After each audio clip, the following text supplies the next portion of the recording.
Also, on the local front, employment expanded at a tangibly slower pace in March compared to the first 2 months of this year. Our correspondent Lee Soo-jin covers this finding and more.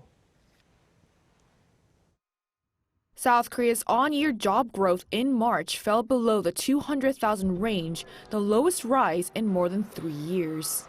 Data released by Statistics Korea on Friday shows that there were 28.4 million people in employment last month, up 173,000 from the previous year.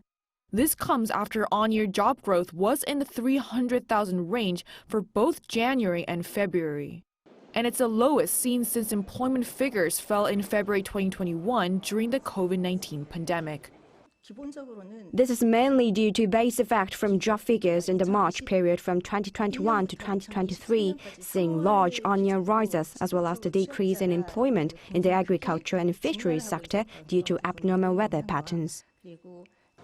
While jobs grew overall for people aged 15 to 29, employment actually fell by 131,000 compared to the previous year.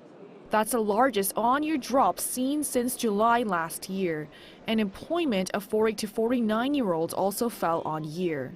On the other hand, there was an increase in employment for those aged 60 and above, as well as for those in their 30s and 50s. In terms of job sectors, employment figures in the agricultural and fisheries sector fell by 50,000, the largest on-year drop since 2017. And the wholesale and retail sector also saw a decrease for the first time in 6 months.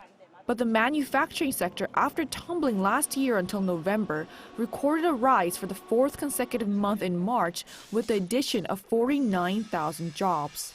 Employment in the accommodation and restaurant sector was also up with 7,000 new hires, seeing an increase for the first time in 3 months.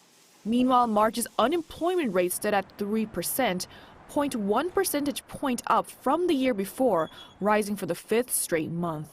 Lee Soo-jin, 아리랑뉴스.